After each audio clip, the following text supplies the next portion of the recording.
Good morning भाई लोग। देखिए, हम सब अंग्रेजी ईस्ट इंडिया कंपनी के बारे में कल के वीडियो में पढ़े थे। आज उसी के आगे बढ़ाएंगे जो भी बचा हुआ है। तो हम सब सबसे लास्ट तक बताए थे क्या, मुंबई शहर की स्थापना, मतलब मुंबई शहर की स्थापना किसने किया। तो मुंबई शहर की स्थापना आपके जो करते हैं वो उनका नाम क्या है, पहले ही मुंबई शहर की स्थापना। देखिए, तो मुंबई शहर की स्थापना 1669 ईस्वी में, 1669 से 77 ईस्वी में कौन करता है, गेराल्ड एंगियार। मुंबई शहर की स्थापना गेराल्ड एंगियार ने किया। देखिए, अंग्रेज ईस्ट इंडिया कंपनी का सबसे पहला मुख्यालय सूरत में रहता है, लेकिन बाद में वो अपना मुख्यालय कहाँ कर देते हैं, बम्बई कर देते हैं। कहाँ, बम्बई कर देते हैं। देखिए, बम्बई तो सबसे पहले अगर देखा जाए तो मुख्यालय में तो ये किनका मुख्यालय था, पुर्तगालियों का मुख्यालय था। लेकिन जब चार्ल्स द्वितीय, जो कि ये शादी करते हैं, चार्ल्स द्वितीय पुर्तगाली के राजकुमारी से जब शादी करते हैं, चांसलर द्वितीय, तो उन्हें मुंबई को दान में दे दिया जाता है। और वह दान में दे देते हैं तो फिर ये चांसलर द्वितीय करते क्या है, 10 पाउंड के प्रत्येक वर्ष में यह जगह को अंग्रेजी ईस्ट इंडिया कंपनी के अधीन व्यापार करने के लिए दे देते हैं। और इसीलिए बम्बई में फिर मुख्यालय ईस्ट इंडिया कंपनी अपना मुख्यालय बनाते हैं। तो आगे हम सब देखते हैं। फिर यहाँ तक तो पिछले वीडियो में भी हम आपको बता चुके थे। आगे देखेंगे 1680 ईस्वी में, 1680 ईस्वी में मुगल का जो मुगल बादशाह रहते हैं, मुगल बादशाह औरंगजेब जो रहता है, उनसे व्यापार करने में, जो कि अंग्रेजी ईस्ट इंडिया कंपनी को व्यापार करने के लिए काफ़ी बिना किसी बाधा के व्यापार करने के लिए आदेश दिया जाता है। और आदेश तो दिया जाता है, लेकिन आदेश दिए जाने के बदले कि ताकि आप हमें 2% चुंगी देंगे, 2% चुंगी देंगे और 1.5% जजिया कर देंगे, 1.5% जजिया कर देंगे। अगर आप हमें वार्षिक के रूप में इतना चीज़ अगर देते हैं तो आप व्यापार को बिना बाध्य किए हुए आप व्यापार कर सकते हैं। देखिए, होता है क्या, आगे 1690 ईस्वी में देखिए मुंबई शहर की स्थापना किसने किया, जो अभी हम आपको बताएं, क्या बताएं, गेराल्ड एंगियार। इसी प्रकार कलकत्ता शहर की स्थापना भी ये करते हैं। कलकत्ता शहर की भी स्थापना किसने किया, शायद आप सब जानते ही होंगे। कौन करते हैं, जॉब चारनॉक। कौन, जॉब चारनॉक ने कलकत्ता शहर की स्थापना किया। जॉब चारनॉक ने किसी कलकत्ता शहर की स्थापना किया। देखिए, जब कलकत्ता शहर की स्थापना होती है जॉब चारनॉक के द्वारा, तो ब्रिटिश राजधानी भी बनाते हैं, ब्रिटिश राजधानी भी बनाती हैं। जो कि ये राजधानी आपका बना के कब से कब तक रहते हैं, 1774 ईस्वी से लेकर 1911 ईस्वी तक ब्रिटिश की राजधानी कहाँ रहती है, कलकत्ता में ही। देखिए, जो इंग्लैंड के साम्राज्य के सम्मान में, मतलब प्रतिष्ठान में एक किला का घेराबंदी किया जाता है, उस किला का उसे बोला जाता है क्या, फोर्ट विलियम।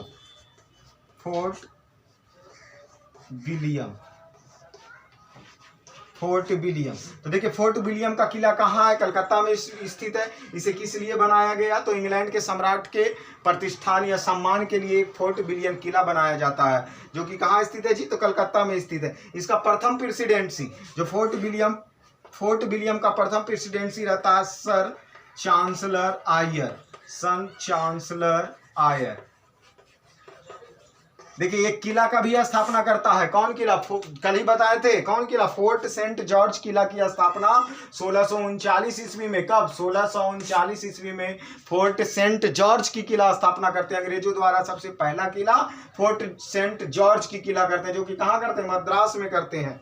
आगे हम सब बढ़ते हैं। देखिए, 1694 ईस्वी में, मतलब 1694 ईस्वी में एक अधिनियम आती है। 1694 ईस्वी में एक प्रस्ताव आता है। उस प्रस्ताव का क्या नाम है, और उस प्रस्ताव के अंतर्गत में क्या होता है, जो देखते हैं। कब बोले जी, 1694 ईस्वी में। 1694 ईस्वी में एक प्रस्ताव आता है। कौन, हाउस ऑफ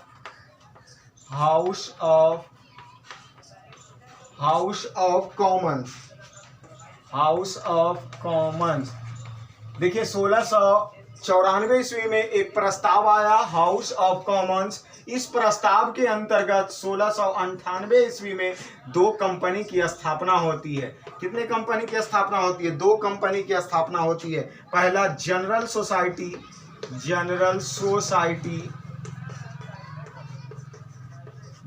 सोसाइटी और दूसरी किला की स्थापना होती है इंग्लिश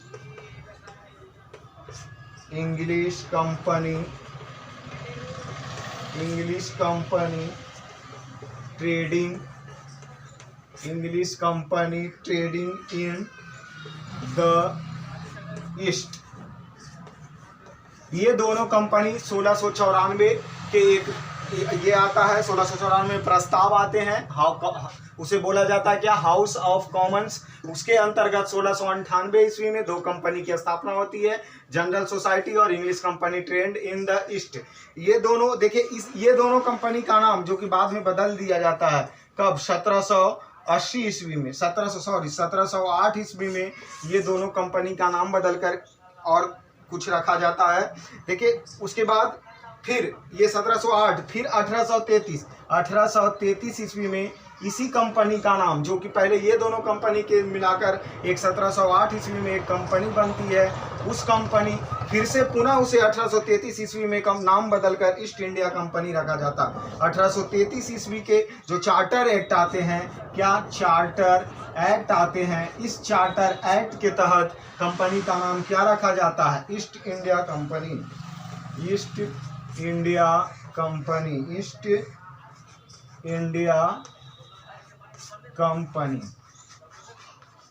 तो देखिए ईस्ट इंडिया कंपनी कौन से चार्टर एक्ट के अंतर्गत रखा जाता है? 1833 ईस्वी के चार्टर एक्ट के तहत इस कंपनी का नाम क्या रख दिया जाता है? ईस्ट इंडिया कंपनी नाम रखा जाता है। आगे हम सब देखते हैं। अब देखिए यही ईस्ट इंडिया कंपनी के फिर और भी विस्तृत होते जाते हैं, फिर अपना जैसे जैसे इनके भारत में विस्तृत होते जाता है, फिर वाइसराय की नियुक्ति करते हैं, गवर्नर जनरल की नियुक्ति करते हैं। फिर अभी हम सब तो फिर यहाँ के बाद अंग्रेजी ईस्ट इंडिया कंपनी के हम सब जो भी घटनाएं होंगी वो गवर्नर जनरल, जब वाइसराय या गवर्नर जनरल जब पढ़ाया जाएगा तो उसमें हम सब उसके बाद यहाँ से 1833, जो कि वो तो 1773 ईस्वी से ही आसपास में वाइसराय बनाना शुरू हो जाते हैं। तो इसका आगे की क्लास हम सब वाइसराय में अब लेंगे कि अंग्रेजी ईस्ट इंडिया कंपनी भारत में व्यापार कब तक करते रहते हैं। इसके बाद बोले थे कि इसके बाद जो कंपनी आती है उस कंपनी का नाम क्या है? डेनिश। क्या? Danish east India company. इसके बाद जो अंग्रेजी ईस्ट इंडिया कंपनी के बाद भारत में आने वाली चौथी कंपनियां कौन है? डेनिश। अब देखते हैं इसके बारे में हम सब देखें। डेनिश सबसे पहले आया कहां से?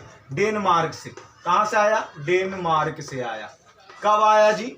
डेनिश कब आया? तो 1616 ईस्वी में। 1616 ईस्वी में ये भारत में आगमन होता है इनका।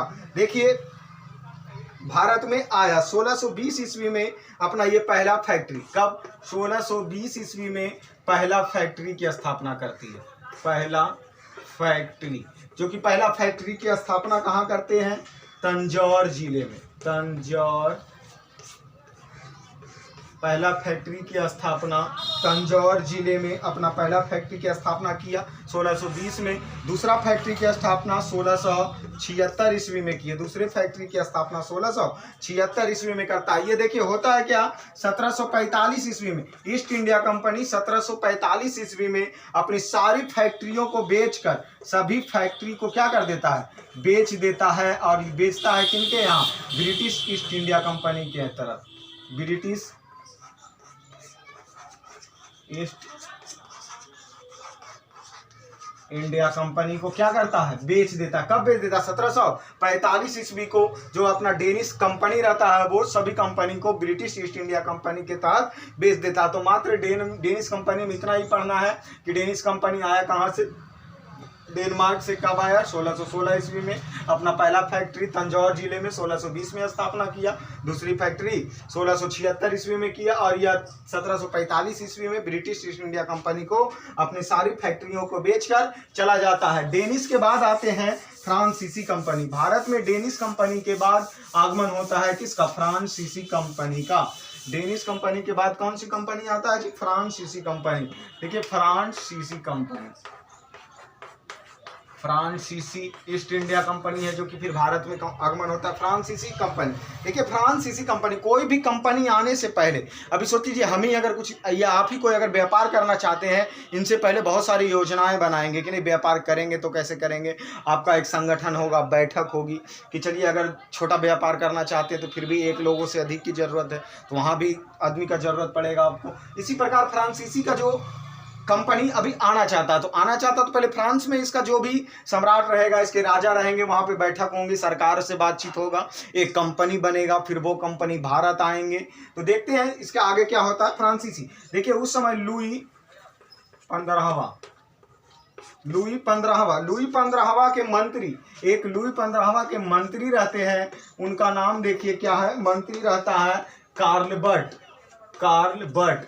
लुई 15वां के एक मंत्री कार्ल बर्ट और वहाँ की जो सरकार, फ्रांस की जो सरकार रहते हैं, ये सब आपस में सरकार की सहायता से 1664 ईस्वी में, कब 1664 ईस्वी में एक व्यापार करने के लिए एक फ्रांसीसी कंपनी बनाई जाती है। 1664 ईस्वी में व्यापार करने के लिए एक कंपनी बनाई जाती है जिसका नाम है कंपनी द एंड ओरिएंटल, मतलब फ्रांसीसी के जो भी वहाँ के, अब लुई 15वें के मंत्री कार्ल बर्ट और वहाँ की सरकार के एक बैठक में 1664 ईस्वी में कंपनी की स्थापना की जाती है कि ताकि ये कंपनी भारत जाएंगे और व्यापार को बढ़ावा देंगे। कौन कंपनी? द एंड ओरिएंटल नाम की एक कंपनी की स्थापना होती है। देखिए फ्रांसीसी, अब कंपनी बन गया तो फिर भारत आएगा। तो देखिए फ्रांसीसी कंपनी सबसे पहले भारत मेडागास्कर द्वीप पर आता है। मेडागास्कर द्वीप पर सबसे पहले आता है। मेडागास्कर द्वीप पर फ्रांसीसी कंपनी सबसे पहले कहाँ पहुंचता है? मेडागास्कर द्वीप पर। लेकिन इस जगह पर जो कि सबसे पहले आते हैं तो अपना उपनिवेश जो करने में वो क्या हो जाते हैं? असफल हो जाते हैं। उपनिवेश स्थापित करने में क्या हो जाते हैं? स्थापित करने में असफल हो जाते हैं। मतलब पहली बार जो वो मेडागास्कर की जगह पर, मेडागास्कर द्वीप पर आया, वो कंपनी की स्थापना वहां करने में क्या हो गया? असफल हो गया। देखते हैं दूसरी बार, अभी देखिए फिर से तो दूसरी बार आएंगे ही। तो दूसरी बार यह आता है 1667 ईस्वी में। कब? 1667 ईस्वी में फ्रांसीसी कंपनी जो कंपनी बना वो पहली बार मेडागास्कर के द्वीप पर आया, लेकिन वहां अपने उपनिवेश को स्थापित करने में वो क्या हो गया? असफल हो गया। दूसरी बार कब बोले? 1667 ईस्वी में यह दूसरी बार आता है, जो कि इसका नायक एक बनाया जाता है फ्रैंको कैरो।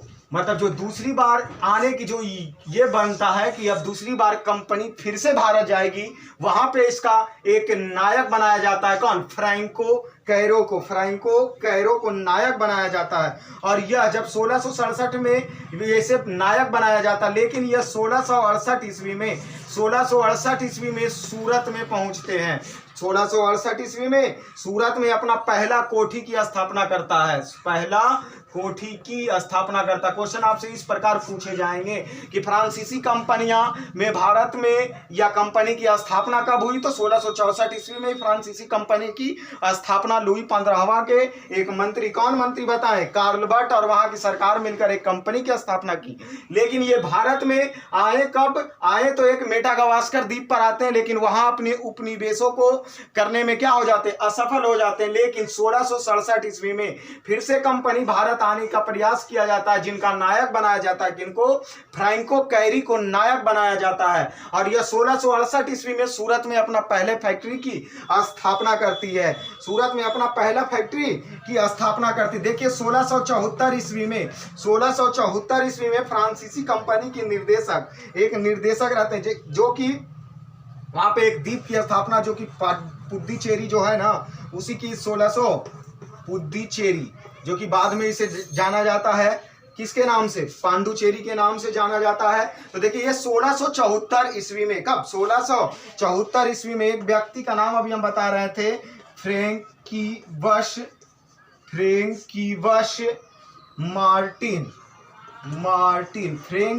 मार्टिन, जो ये व्यक्ति फ्रैंकिवस मार्टिन के एक ने वहां के जो सूबेदार, मतलब किस जगह के, एक जगह जो फ्रैंकिवस मार्टिगन्स है, जो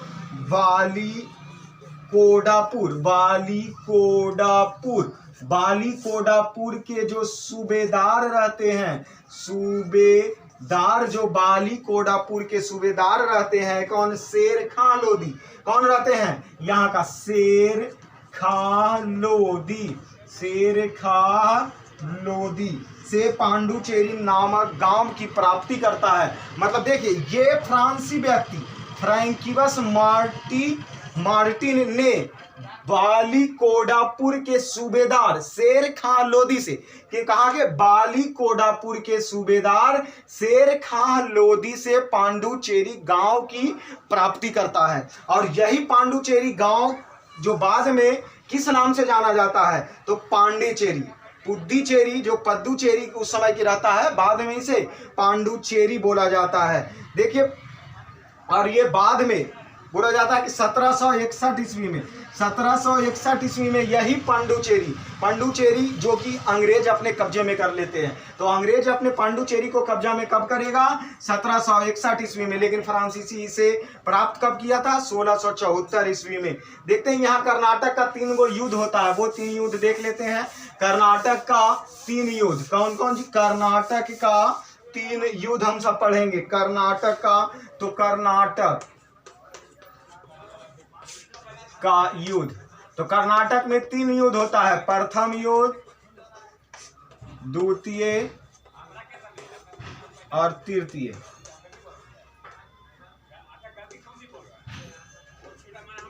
पहला, दूसरा और तीसरा युद्ध। देखिए, पहला, अभी क्वेश्चन आपसे ये पूछेगा कर्नाटक का प्रथम युद्ध कब हुआ, 1746 से 48 के बीच में, 1746 से 48 के बीच में। कर्नाटक का दूसरा युद्ध कब हुआ, तो 48 के बाद क्या आएंगे, 49 आएंगे, 1749 से 54, 1749 से 54। कर्नाटक का तीसरा युद्ध, तो यहाँ 54 तक आ गया ना, तो 54 एक छोड़ देना 55 को, तो 56, 1756 से लेकर 63 तक, 1763 तक है। तो कर्नाटक का 3 युद्ध, कब से कब तक, 1746 से 48 तक, दूसरा कर्नाटक युद्ध 49 से 54 तक, और तीसरा कर्नाटक युद्ध कब, 56 से 63 ईस्वी तक के। और यहीं पे अब जाके ये खत्म होता है। अगले क्लास में हम सब फिर से पढ़ना चालू करेंगे, क्या, वायसराय, मतलब अंग्रेजी ईस्ट इंडिया कंपनी भारत में आए और वायसराय की अपना निवेश की नियुक्तियां, गवर्नर जनरल क्या काम करता है, जो कि हम सब अगले वीडियो में पढ़ेंगे। तो आज इतना तक ही, कंपनी का आगमन आज आपका जाके खत्म हुआ। आगे हम सब वायसराय की क्लास अब लेंगे।